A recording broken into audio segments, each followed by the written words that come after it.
Hello and welcome to Froch on Fighting. My name is Carl Froch, MBE, former unified super middleweight world boxing champion and International Boxing Hall of Famer. And people say, why do you have to keep bigging yourself up? Why do you have to keep telling us what you've done and what you've got? We know who you are. Well, listen, this is the fastest boxing growing channel in the business. 125,000 subscribers in a year and growing every single day. So the new followers need to know what they're dealing with. This episode is brought to you by Cobra Casino. Sit back and enjoy. So you've probably already seen it because it was trending yesterday. It was going viral all over social media. The press conference between Dmitry Bivol and Artur Beterbiev. What a fight, by the way. The two light heavyweights, the two best light heavyweights in the world fighting for the undisputed titles. I mean, this is boxing at its best, let's be honest. Some of you may not have heard of these two names, but these are the two best light heavyweights in the world. Don't forget, Bivol beat Canelo Alvarez. Beterbiev, he's just a monster. Out of all his wins, every single one of them has been a knockout. He's got a perfect record. But the press conference was overshadowed by Chris Eubank Jr. What a guy. He had a few things to say about a couple of current promoters in the industry. And the person that got really, really pissed off was Brick Top. Let's have a listen. Why boxer? Because every other promoter out here is a scumbag. That's why. You know, you've got Frank Warren behind me, been lying and cheating his way through boxing for the last couple decades. Wow. Sued me for a couple $100,000 a few years ago, so obviously I was never going to go with him. You know, the guy's a scumbag. Kalle Sauerland, you know, had me locked up. Speak up, I can't hear you. Kalle Sauerland had me locked up in a terrible contract for the last few years, squeezing money out of me at every opportunity. Scumbag. Eddie Hearn, Frank Smith, you know, they did everything they could to try and make this fight against Conor Benn still go ahead. Scumbag. Still go ahead. Why do you fight Hamza Sharad, scumbag? After knowing that they, that he was on steroids. Scumbags, you know. I would say the only promoter that I know for sure isn't a scumbag is His Excellency, Turki Al-Sheikh. What a fucking guy. I mean, come on. See Frank Warren? Frank Warren was sitting in the background, wasn't he? He was chucking the word scumbag around quite flippantly, Chris Eubank Jr. was. And he made reference. You heard what he said. Listen, I don't need to repeat what he said, but Frank Warren looked like he was going to explode. He looked like Quaid, didn't he? Arnie from Total Recall again. He looked like he was about to explode. He can't hide his anger and his frustration. He was dying to speak. What did you say, Chris? Can you speak up? He knows exactly what was fucking being said. Can you speak up? He wished he wasn't there. He wanted the ground to swallow him. But Eddie Hearn, he styled it, didn't he? Eddie Hearn knows how to style it. He put a little smile, a little nod. So he sort of got away with it. Ben Shalom, can I just point out, Ben Shalom didn't get any stick at all. But the funniest one for me was Frank Warren, old Brick Top's response. He looked like, ever see Stressed Eric when the neck starts pulsating, it comes around and strangles him, and he just drops dead to the floor. I mean, Chris Eubank Jr., talk about, he showed a bit of balls there, didn't he? A bit of character, and you've got to rate him. He's from that family, the Chris Eubank Senior, the showman, and he really did take centre stage and he vented. So yeah, if you've got to find that funny. I'm sorry, there's people that won't find it funny, but for me that was just quality viewing. It was gold. So this all started with a question from Addy, who actually I feel a little bit sorry for because he's a brilliant broadcaster, real cool guy. I've worked with him a couple of times on DAZN, and he's the presenter stroke. You know, he sort of, he MCs these press conferences. You've probably seen him a few times. But anyway, cool guy. He was probably stitched up there because he was probably asked to ask that question, but didn't realise that Chris Eubank Jr.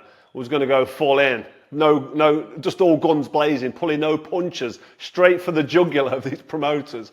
So Addy, I think, would have probably got a bit of a bollocking. Look, why did you ask that question? What's going on? We didn't need this, because this is bringing kind of negative attention. It's drawn away from the main event. I mean, Beterbiev Bivol was a great fight, and everybody's talking about Chris Eubank Jr.'s absolute rant at the promoters. And Eddie Hearn, Frank Warren, They were fuming. Like I said, Eddie Hearn was hiding it better than Frank Warren, but old Bricktop, I couldn't stop laughing yesterday. Bricktop was fuming. So there's a couple of things that stand out to me there with Chris Eubank Jr.'s rant. Can't stop laughing.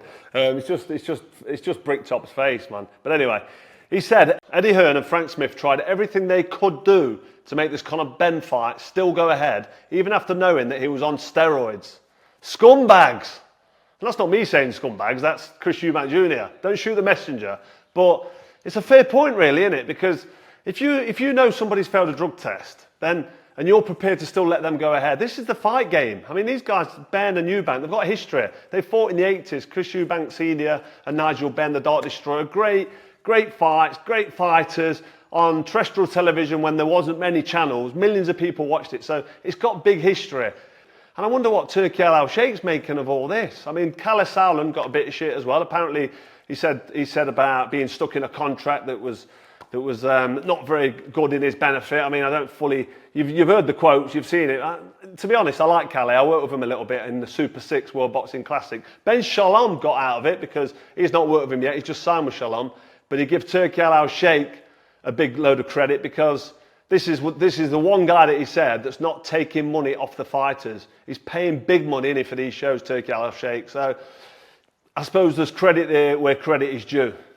Okay, so what happened next? Well, Frank Warren went on TalkSport. He had a conversation with Andy Goldstein, and he was threatening legal action to Chris Eubank Jr., saying he'll be hearing from our legal team along them lines. Andy Goldstein repeated the quotes, and all of a sudden he was on his back foot saying, hang on a minute, don't shoot the messenger. I'm just quoting what Chris Eubank Jr. said. Because Frank Warren had a go at Goldstein and said, hey, don't you start as well, or you'll be next, or along them lines. So Goldstein pretty much shit himself, or had to defend himself and say, can I just point out that I'm reporting what Chris Eubank Jr. said. I'm not saying it, he said it. So to be honest, it all got a bit out of hand, a bit of back and forth, but Chris Eubank Jr., he went up in my estimations. Like that'll be a day I'll never forget. That'll be a press conference I will never forget. But old Bricktop, Frank Warren, fucking pathetic. I mean, just no need for it really. But they've since both issued an apology just to get this behind them. I think Turki Al Sheikh has got hold of both of them, banged their heads together and said, sort this shit out. You know what it's like? The man with the money, what he says goes. And here's the apology. So Chris Eubank Jr. said, following today's press conference for the historic Riyadh season event on October 12th, I would like to retract my inaccurate statements and offer my apologies to Frank Warren, Eddie Hearn and Kalle Sauerland. And I wish to focus purely on boxing and preparing for a huge fight in Riyadh next month. And old Bricktop also had something to say. He said, I accept Chris's apology and retraction. I too have said the things before and apologised to him also, if any criticism of him has upset him in the past. I look forward to seeing him compete in this huge Riyadh season card. We look ahead to some potentially massive bouts in the future. Oh my days, that was a big U-turn, wasn't it? A big waste of time. What was all that about? What's the point? I know what's gone off here, don't you? Turki Al Sheikh walks in the room, gets Bricktop round the neck, gets Eubank round the back of the head, bangs their heads together. Sort it out, boys. Both apologise to each other. I'm here to make big boxing fights and pay people well. You two are fucking it up. The whole thing's pathetic. Sort your shit out or else. And like Eddie Hearn said on TalkSport, when Turki Al Sheikh speaks and says jump, all I say is how high. I wonder how much it is. I wonder how much it costs to sell your soul. I wonder what the price is. Moving on from Chris Eubank Jr. and old Bricktop blowing his lid, there was another issue actually that's quite a big issue. A lot was made about playing the national anthem of Saudi Arabia in an all-British fight in London, the capital city of England, Great Britain. Why we're playing the national anthem of Saudi Arabia? There's no need for it. I agree, we don't need to play it. If a Saudi fighter was in the ring, on top in the bill, then you need to hear the anthem. But we didn't need it. The place turned green. And I think a big deal was made of it because there was no fighter on it, but because people like Oliver Brown, who has got a right to free press like everybody who's doing journalism, he was banned from going in to Wembley Stadium reporting on the fight. He got to the venue and he wasn't allowed access. So That's restricting the right for free speech. It's totally wrong. It's totally out of order. How can you stop a guy who's been doing journalism for 20 years, who's never been refused access anywhere, in any venue?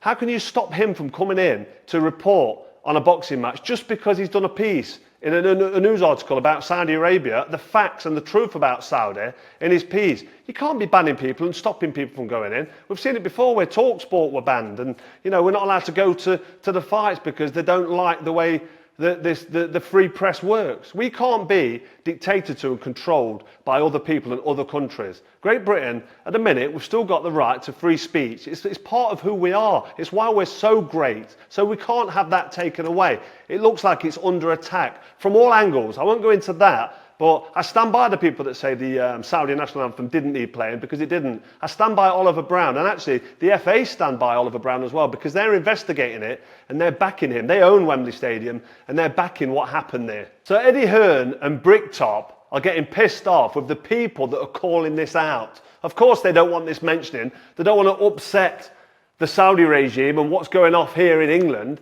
because they're on the old Bunsen burner. They're going to want to keep it sweet, aren't they? They're like seething. They've been doing numerous interviews and just saying it's out of order. Eddie Hearn even said it's borderline racist. Fucking give your head a wobble. Fancy pulling out the race card. What an idiot. It's just got nothing to do with that. People have got an opinion on this subject that we're talking about. And obviously Bricktop and Eddie Hearn, they're on the payroll. On the old bunts, big bunts as well. So they're doing what they're told. They're backing their guy. And Turki Al-Sheikh got nothing against him. He's making these fights happen. He's brought this big fight to Wembley. But we're not going to bend over as well and just do what we're told and just accept everything that they push on us. There's going to be a bit of pushback. And fair play to people like Oliver Brown and Simon Jordan and myself. I'm on my channel here, an independent news channel, Froch on Fighting, the fastest and biggest boxing channel in the business. And I'm saying it how it is. And, there shouldn't be any ramifications for telling the truth and pointing out certain things that are obvious. But obviously, when you've got Bricktop and Hearn and other promoters and people that are involved on the payroll, they're going to say what they need to say to stay in that prime position. They're not going to want to damage it, are they? Any kind of relationship. Just keep the money coming in, cha-ching, keep doing what you're told and behave like good boys.